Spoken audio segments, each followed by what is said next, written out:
January 1968.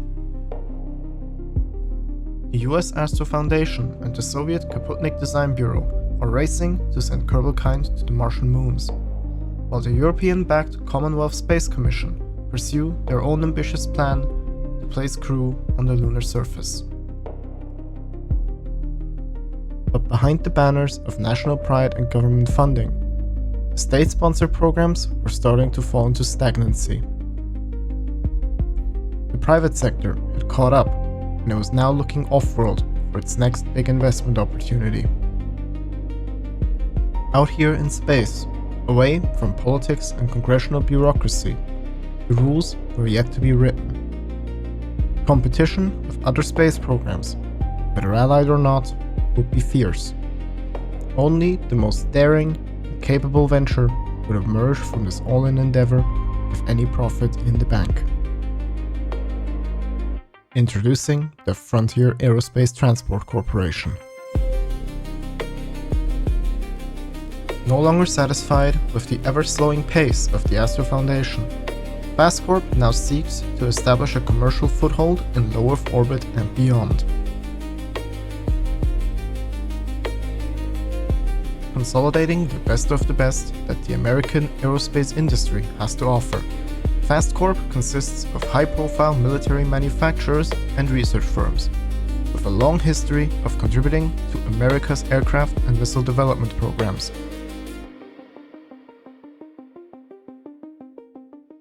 Because if there's money to be made in space, it's best made by going fast.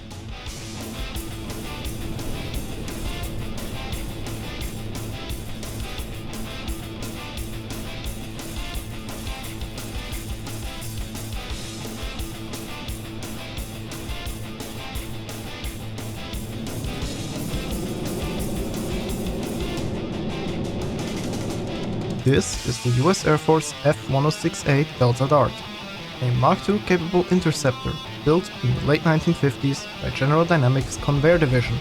FAST Corp acquired this older airframe through contacts at the Astral Foundation, modifying it for experimental aerospace research. William T. Kerman, one of FAST's senior test pilots, is conducting a checkup flight following the aircraft's extended stay at an Astral Foundation processing facility in Brownsville, Texas. There, the vehicle was fully demilitarized and stripped of any non-essential systems, before being ferried, under escort, to Vandenberg Air Force Base in California. Hello everybody, I'm Yoshua22, and welcome to For All Kerbalkind. This is a collaborative/competitive KSP Ep.1 series, featuring the Beardy Penguin, N9 Gaming, Carnasa, TD Channel, and now myself. I'm joining the series in its final act as a private American aerospace venture, and I'm starting in January 1968, alongside TD, who is playing as the China National Space Administration. The series is planned to go until around late 1971, when Beardy and N9 will likely be returning Kerbals from the surface of the Martian moons, Phobos and Deimos. This gives me around 3 in-game years to, using boosted start conditions, catch up and see just how far I can get. I myself may continue the series on my own afterwards, but we're hoping to get far during those 3 years.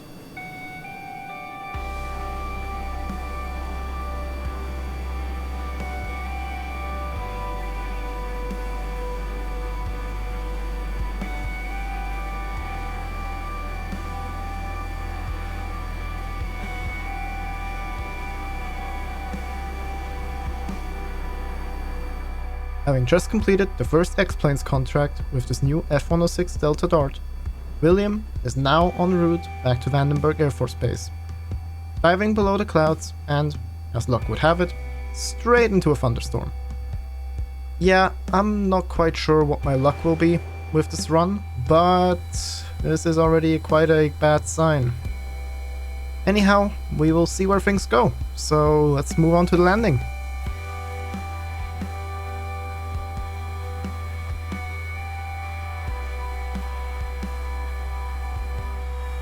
Speaking of bad signs, I blew up the speed brakes. Yep, rookie mistake. I was not looking at my speed. And also I kind of forgot to set the air brakes to actually have a decent strength. So yeah, we're landing without them. At least we have a drag chute. In case you couldn't tell, this approach was abysmal. And I had to actually go around because I could not bleed enough speed in time to land on the runway. Thankfully, the second attempt goes much better, and we manage to touch down gracefully on the concrete runway.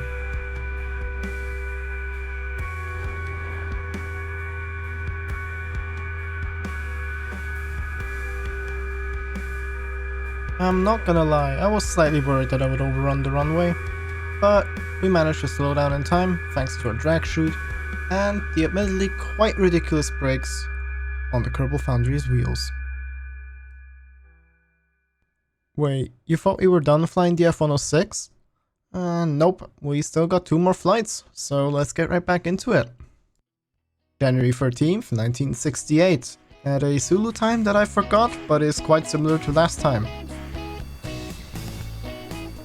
So, this flight will be quite similar to last time, except we got a different contract and the plane has been upgraded.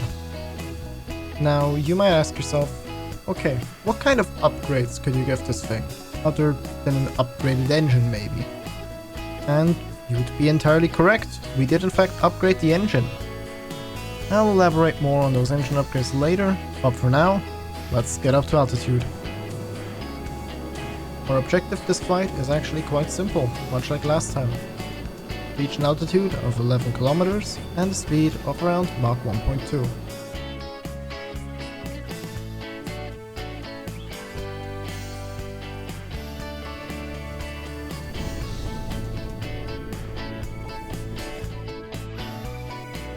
To the surprise of just about everyone, especially rookie test pilot Steve Kerman, this flight goes mostly uneventful.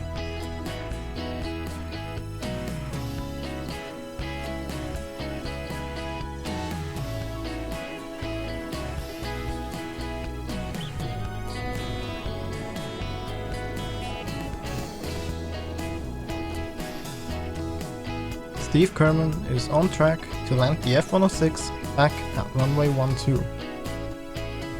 The drag chutes come out and the aircraft begins to slow down and everything is going a-okay. That is, until out of nowhere, the aircraft suddenly gets launched into the air, courtesy of our good friend the Kraken. Thankfully, Steve manages to recover the aircraft and bring her back down safely onto the runway, before coming to a stop at the end.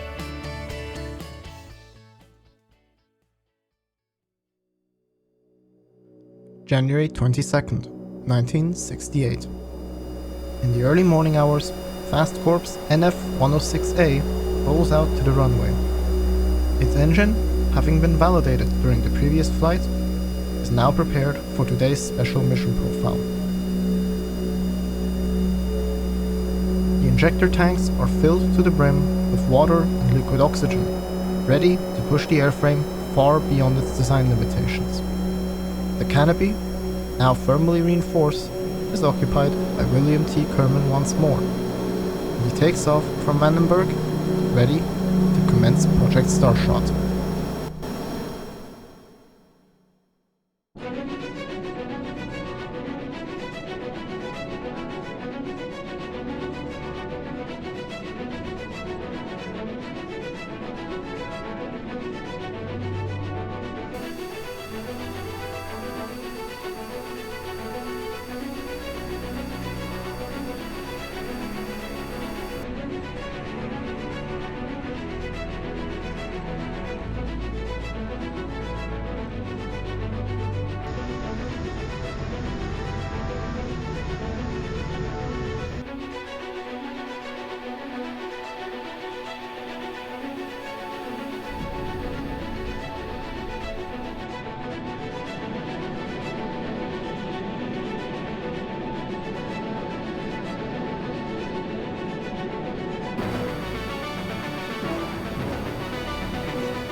As the NF-106 passes Mach 4, more than double the speed that it was originally designed for, the airframe begins to experience extreme heating. A deep groan resonates through the cockpit, with the wind outside drowning out any possible alarms.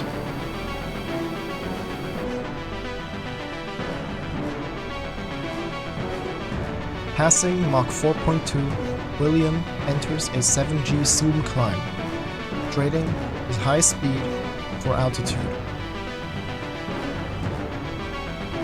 The engine is now operating at the edge of thermal failure, with temperature readings fluctuating wildly as the coolant injector system struggles to maintain stable temperatures. At approximately 18 km altitude, the aircraft reaches Mach 5.25, setting a new world record for a jet aircraft.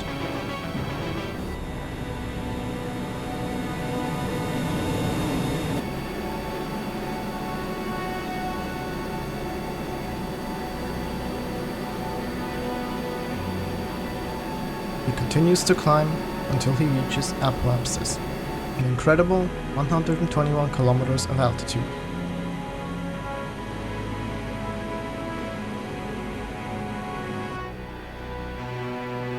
A brief moment of instability follows as the aircraft pitches further than intended, sparking concern in mission control that it may enter an unrecoverable attitude during descent.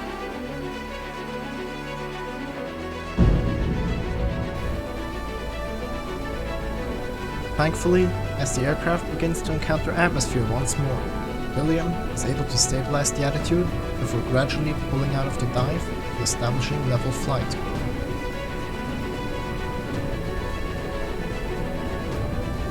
William T. Kerman, having successfully passed the Kármán line, is now officially the first private Kerbal to become an astronaut.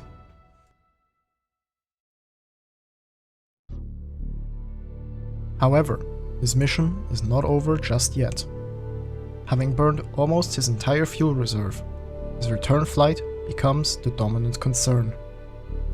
The remaining fuel margins are extremely small to begin with, just barely enough to return to base, and he used more fuel than intended.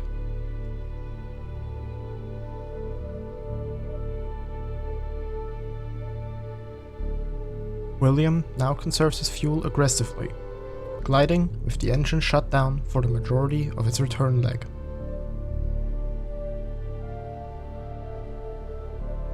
Against all expectations, the aircraft continues to hold energy remarkably well. After some time, Vandenberg Air Force Base eventually appears on the horizon.